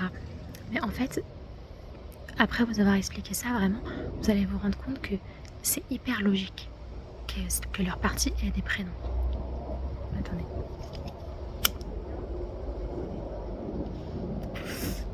On sait tous qu'un cerveau humain, pour se repérer, il a besoin de catégoriser. Ça, c'est le cerveau de tous les humains. On a besoin de catégoriser, de donner des noms à des choses, de nommer des choses pour se repérer.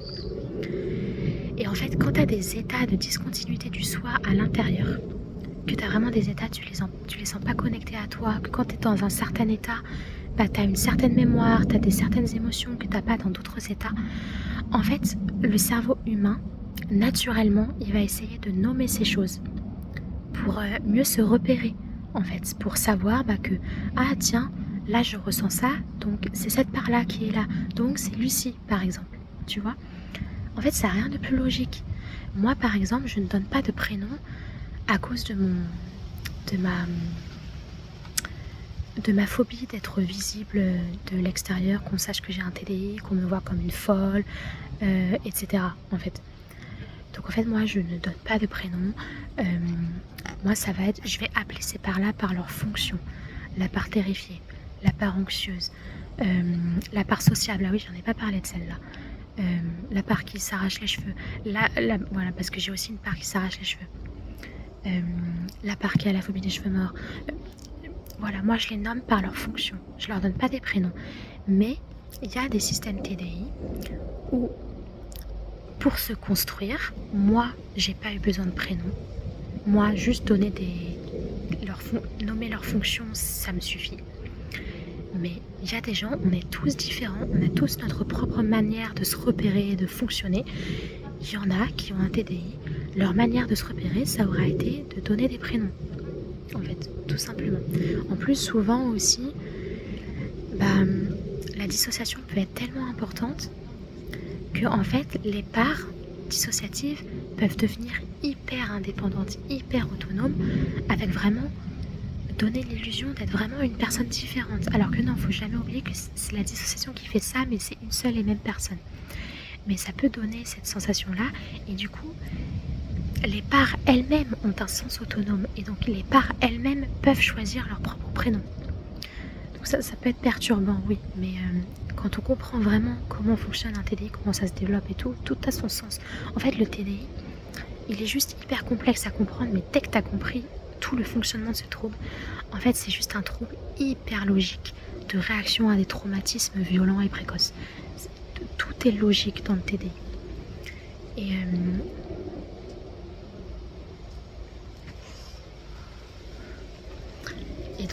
donc voilà, en fait, le système de prénoms, ça peut surprendre, mais quand tu sais comment fonctionne un TDI, que tu sais comment fonctionne un cerveau humain, qu'il a besoin de nommer les choses, de catégoriser pour se repérer, en fait, il n'y a rien de plus normal que de donner des prénoms ou des noms, de les nommer par leur fonction, tout ça. Il n'y a rien de plus normal, donc voilà, je voulais juste clarifier ça. Après, qu'est-ce que je pourrais dire d'autre par rapport au TDI ? Ah oui, ce sentiment d'illégitimité quand je suis arrivée ici, ça revient aux amnésies en fait. Et encore une fois, ça vient au fait que quand je suis dans l'instant T, je sais jamais qui je suis et je me rends compte après parce que je vois que j'ai des amnésies. Et quand je suis venue ici, je dis je, mais c'était une autre part. Il y avait des parts trauma qui étaient réactivées. Là maintenant, je sais que c'était des parts trauma. Et sur le moment, en fait, je sais juste que j'étais réactivée par plein de trucs contradictoires, qui n'avaient pas du tout les mêmes souvenirs, pas les mêmes émotions, plein de trucs contradictoires. Et j'étais dans un état d'alerte. Les référents, ils m'ont jamais vue dans cet état-là. Vraiment, je te dis, en 3 ans, dans ma résidence, je suis l'une des rares à ne jamais avoir été hospitalisée en 3 ans. Donc, moi, le référent, Cédric, l'année dernière, je voulais me faire hospitaliser parce que je souffrais trop d'une situation avec une autre personne pour qui j'avais des sentiments, je souffrais trop. J'avais dit au référent que je songeais à me faire hospitaliser et il m'a dit « Oh non, pas toi, non, t'as tellement de ressources, pas toi ». Mais en mode ils savent que j'ai beaucoup de ressources et que j'arrive toujours à me relever seule. Donc je pense que ouais, ça a été un choc pour eux quand ils m'ont vue dans cet état-là en fait. Et ils ont été avec moi, ils ont appelé le SAMU avec moi, le 15 et tout, ils ont attendu que le SAMU vienne me chercher, enfin, ils m'avaient jamais vue dans cet état-là. Donc voilà. Et en fait, une fois que j'ai été mise en sécurité, que je suis arrivée ici, elles étaient plus là, les parts traumatiques. Elles étaient plus là. Alors je pense que la part sociable est arrivée aussi, mais en enlevant la part sociable, en fait, toutes les parts trauma, elles étaient plus là. J'avais plus de réactivation. Et du coup, comme elles étaient plus là, quand les psychiatres de garde, là, quand je suis arrivée, qui me demandaient pourquoi vous êtes là,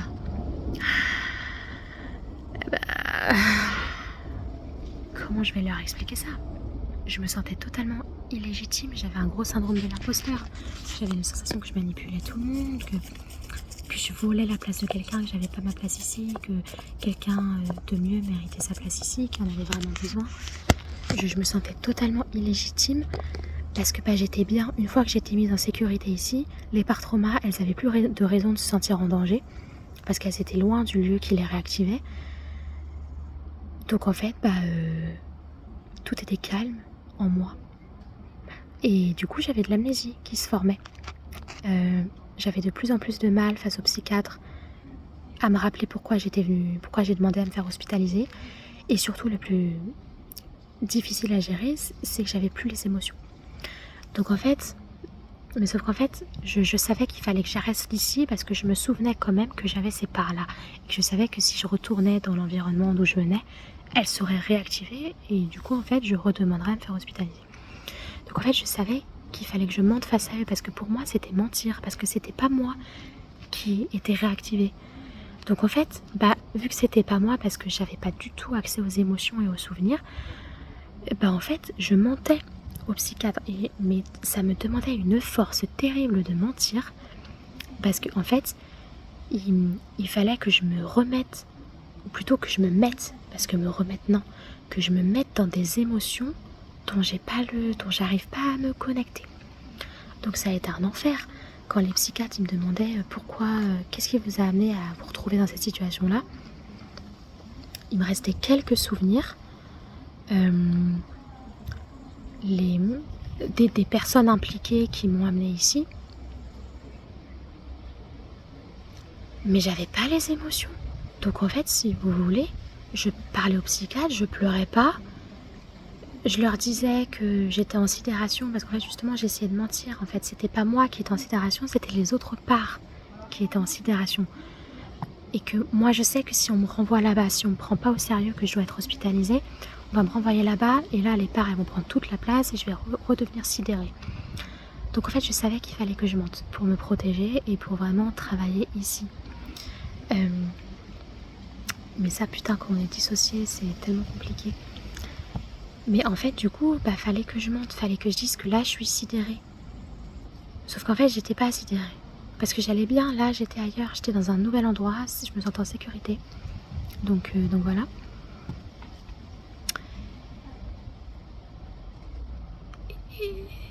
Enfin, c'était un calvaire.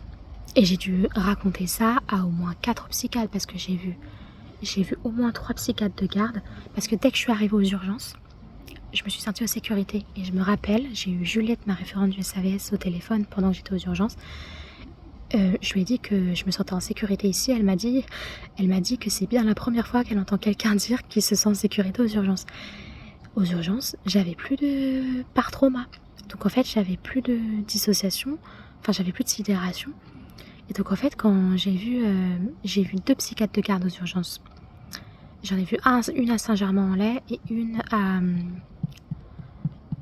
aux urgences de Poissy. Et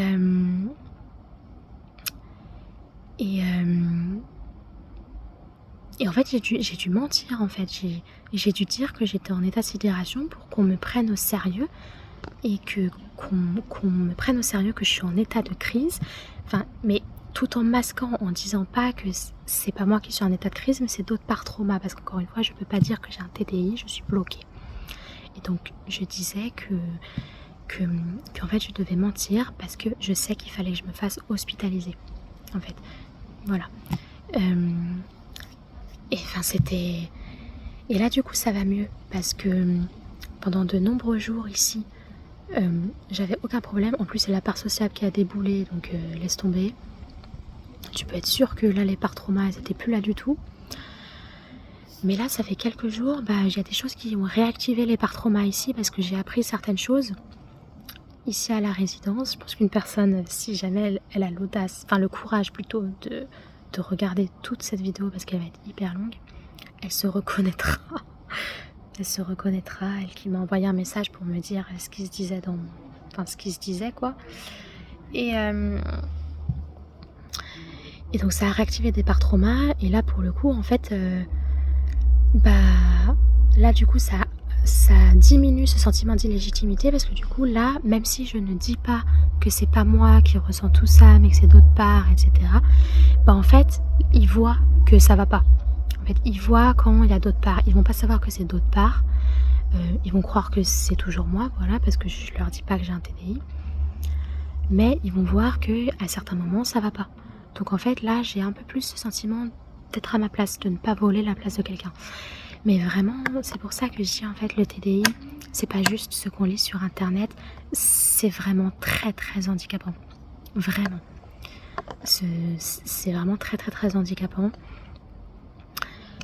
La part sociable, voilà, on va en parler, la part sociable. La première fois que j'ai senti, enfin en tout cas que j'ai le souvenir de l'avoir senti, c'était à l'internat quand j'étais au lycée. J'avais jamais compris pourquoi j'étais devenue anormalement sociable pendant une année. J'ai jamais compris pourquoi, et en plus, maintenant que je prends du recul, C'était pas juste un changement d'humeur. Moi, vu que je connaissais même pas l'existence du TDI avant et que en fait, jamais de ma vie, enfin tu sais, le TDI, encore une fois, c'est pour camoufler. Donc ça cherche aussi à ce que nous-mêmes, on ne sache pas qu'on a un TDI, en fait. Donc en fait, moi, à cette période-là, j'étais jeune, j'avais même pas conscience, en fait, que ce que je vivais, c'était de la dissociation, en fait. Pour moi, c'était un changement d'humeur hyper bizarre. J'ai commencé à me renseigner sur internet, je me disais c'est peut-être de la bipolarité, mais j'ai jamais réussi à me reconnaître vraiment dans la bipolarité. Mais je me disais c'est peut-être la seule explication. Mais voilà. Et quand ma psychiatre a posé le diagnostic de TDI l'année dernière, bah ça a fait sens putain de ouf. Parce que tout vient expliquer ce qui s'est passé. Et en fait maintenant avec le recul, je me rends compte que cette part-là, et c'est pour ça que c'est pas de la bipolarité ou juste un changement d'humeur, en fait elle n'arrive que dans certaines situations bien spécifiques. Je l'appelle la part sociable parce qu'elle arrive dans des situations où il y a du social, mais elle n'est pas du tout là dans toutes les situations sociales. Je peux me retrouver dans des situations sociales où je suis paralysée, où je suis trop hyper timide, où j'arrive pas à pleurer, où j'ai des crises de pleurs. En fait, elle s'arrive vraiment dans des situations. Elle arrive, parce qu'elle est seule. Elle arrive seulement dans des situations très spécifiques. Donc à partir de là, déjà en fait, c'est de la dissociation, c'est pas de la bipolarité.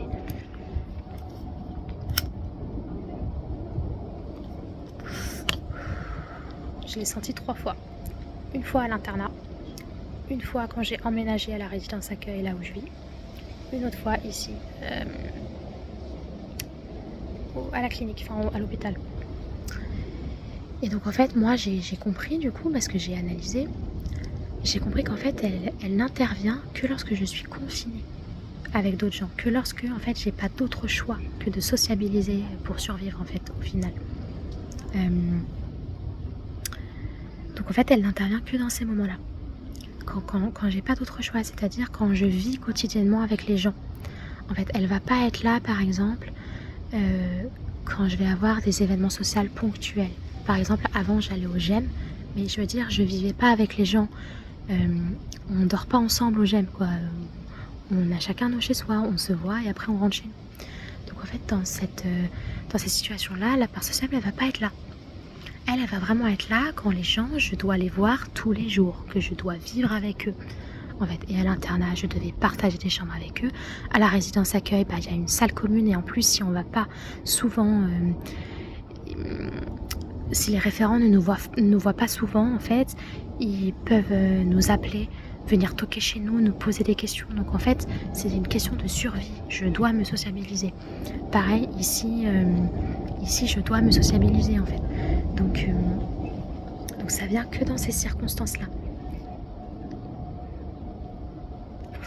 Et quand cette part elle est là, c'est simple, j'ai aucun trauma. Je suis une personne normale qui n'a aucun trauma. C'est-à-dire que je n'ai aucun souvenir de trauma quand elle est là, la part sociable. Sauf s'il y a une autre part trauma qui est à côté et qui l'influence. Mais sinon, généralement, quand je suis dans la part sociale, je dis quand je suis dans, parce qu'encore une fois, comme je l'ai dit, moi, elle passe à travers moi. Elle m'influence. Donc en fait, je suis toujours là, mais je suis continuellement influencée. Ce qui fait peut-être qu'aussi, c'est pourquoi je sais jamais qui je suis moi, en fait. C'est un peu comme si j'étais une coquille vide par laquelle toutes mes parts passaient. Et du coup, en fait, quand je suis dans cet état social, en fait, j'ai pas de trauma. C'est simple, j'ai aucun trauma. Mais je suis hyper joviale, je fais que rire, je suis pas moi-même, ce n'est pas moi, j'ai aucune phobie sociale.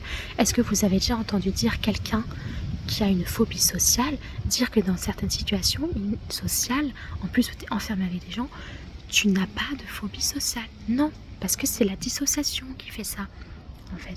Parce que c'est vraiment des parts qui sont dissociées. Quand la part sociable elle est là, je n'ai aucune phobie sociale. Aucune. Je suis une autre personne, vraiment. Et ça, oui, effectivement, tu vois, un exemple du masking. Hier, je suis allée parler à une infirmière à la suite de mon rendez-vous avec la psychiatre qui s'est mal passé. Je me suis sentie jugée, invalidée, etc. J'ai parlé avec une infirmière où justement, je me suis sentie en sécurité bizarrement, je sais pas pourquoi. Peut-être parce qu'elle a un aspect très maternant très confort, sécurité. Et en fait, j'ai réussi à lui parler un peu de dissociation. Et j'ai réussi à lui dire que parfois je ressens des choses, je me sens pas trop connectée à ça. Et mais sans aller plus loin en fait, sans rentrer en détail. Et en fait, elle a pas compris en fait. Elle a pas tilté que c'est parce que j'ai un TDI. Direct, elle a dit, oui, je comprends, le masking. Ah non, c'est pas ça que je lui ai dit. Non, je lui ai pas parlé de parfois je me sens... Non, je lui ai parlé justement du masking, que ce qu'on voit de moi à l'extérieur, c'est à cause de mon TDI et de certaines parts qui sont actives. C'est possible, par exemple, quand tu vas me voir heureuse, si par exemple la part sociable elle est là, tu vas croire que je vais très bien, alors qu'en fait c'est pas le cas parce que j'ai d'autres parts trauma à l'intérieur de moi. Donc en fait c'est ça que j'ai essayé de lui dire, c'est qu'en fait ce qu'on voit de moi, ce que les professionnels peuvent voir de moi à l'extérieur, que je vais bien par exemple, c'est pas forcément la réalité. Et en fait là c'est là où elle m'a dit, oui je comprends le masking, quasiment tout le monde fait ça, on a tous le masque social, etc. Et oui en effet on a tous un masque social, on est tous plus sociables dans certaines situations, avec certaines personnes. Avec certaines personnes, on va être plus sociable, avec d'autres moins. Mais encore une fois, il y a une continuité du soi. Avec le TDI, il n'y en a pas. Il y a vraiment ce sentiment de déconnexion, que c'est pas toi, que c'est une autre personne, avec des amnésies au niveau de la mémoire et des émotions. Donc c'est totalement différent, ça n'a rien à voir. Et c'est ça qui fait aussi que j'arrive pas à en parler. Parce qu'en fait, il y a très peu de professionnels formés en France. Et moi, ça me met en insécurité totale quand c'est à moi de devoir prouver que ce que je ressens, c'est pas comme tout le monde, ou je sais pas comment expliquer. Donc, il y a le masking, mais il y a aussi ça de pourquoi du comment j'arrive pas à en parler. Et pourquoi j'arrive vraiment à en parler quand j'ai face à moi des gens qui sont vraiment spécialisés et formés là-dessus. Donc voilà. Et oui, je voulais revenir à comment se développe le TDI. Je sais plus pourquoi, parce qu'on parlait du masque social. Et je sais plus pourquoi, dans ma tête, ça m'a dit qu'il fallait que je reparle de ça, sauf que je sais plus de quoi ça voulait que je parle. Alors, ma stratégie, c'est d'essayer de me rappeler ce que je viens de dire. Donc là, je viens de parler du masque social, de Rania, l'infirmière à qui j'ai parlé. Que du coup, que c'est pas pareil. Ah oui, voilà. En fait, quand je crois que j'ai déjà expliqué, je crois. Mais au cas où. Quand on est enfant, on est constitué en termes de parties. Quand tu es dans un certain état, l'état par exemple qui veut manger, tu vas pas te dire que c'est toi aussi quand tu es dans l'état qui veut jouer. Parce que ton cerveau, il est pas mature encore. Donc il y a ce sentiment de discontinuité du soi. Parce que tu n'as pas encore conscience du soi, de ton toi. Donc en fait, tu es constitué en termes de parties quand tu es gosse. Mais si je crois que j'ai déjà expliqué, donc je vais l'expliquer brièvement. Et donc en fait, c'est normal que chacun se dise, mais tout le monde a des parts, et qui du coup minimise le TDI. Parce que oui, tout le monde a des parts, c'est un fait. À la base, on est avec des parts différentes. Mais dans le TDI, à cause des traumas complexes, et ce sens du soi, cette construction d'identité ne peut pas se faire parce que pour survivre, l'enfant ne doit pas avoir de continuité de soi. S'il avait une continuité du soi, si son cerveau lui laissait construire une continuité du soi, il mourrait à cause du stress parce que ça voudrait dire qu'il sait que tous ces souvenirs de trauma horribles qu'il a vécu, surtout par des figures d'attachement, c'est bien lui qui les a vécus, c'est bien à lui que ces figures d'attachement lui ont fait ça, et en fait il mourrait de stress. Donc en fait c'est une nécessité du cerveau de couper, d'empêcher cette construction de l'identité. En fait, il n'y a que comme ça que l'enfant il peut survivre. En fait. Donc, mais je crois que je l'ai déjà expliqué, c'est pour ça que là j'explique vaguement. Et après au niveau du TDI, y a les goûts alimentaires qui changent, mais moi c'est pas aussi flagrant. Parfois je vais adorer le Nutella. Et d'autres fois, ça va m'écœurer. Ça me fait ça avec pas mal de choses, avec pas mal d'aliments. Parfois les cuisses de poulet, j'ai adoré, parfois ça va m'écœurer, je vais même pas pouvoir la regarder parce que ça va me faire penser à l'animal, donc c'est pas possible. Alors encore une fois, peut-être que ça arrive à des gens lambda qui n'ont pas de TDI, j'en sais rien, c'est possible. Mais après, vu tous les symptômes de dissociation que j'ai, je peux pas me dire que c'est un symptôme dû à la normalité des choses en fait. Ça peut être dû à des parties vu que j'ai un TDI. Après, je sais pas parce que je me suis jamais posé la question. Ça m'intéresse pas de savoir pourquoi j'aime ça et pourquoi après j'aime pas ça. J'ai jamais eu l'envie d'analyser là-dessus. Voilà. Mais ça m'arrive, oui, d'aimer des aliments un jour et le jour d'après, berk. Je peux pas. Et c'est vraiment, je peux pas quoi. Voilà, ça m'est déjà arrivé. Mais sinon voilà. Mais je pense que j'ai quand même assez bien expliqué le TDI là. Je pense que ça peut aider pas mal de gens. Je pense même que je pourrais peut-être poster cette vidéo sur YouTube. Mais ah oui, c'est ça. Les gens aussi qui disent que les Olympe, les youtubeuses et tout, elles mentent, etc. Parce que c'est surjoué, que ça se voit. Excuse-moi, est-ce que je suis occupée? Ah, j'avais pas vu. Non, c'est pas grave. J'allais le mettre là parce qu'il y a du... Ah, bah, il y a de- sinon je vais sur les chaises là-bas. Hein. T'as le téléphone? Enfin, je fais une vidéo, ouais, mais j'ai bientôt fini, mais c'est pas grave. D'accord, ok. Je vais sur les chaises, sinon ça me dérange pas. Hein. C'est juste fumer une cigarette, moi. Ouais, ok. Non, y a pas de souci, je vais aller sur les chaises. Tu fais une vidéo par Ça, t'as le rapport à cendrier. quelque chose de particulier. C'est une vidéo thérapeutique. Il y a une application.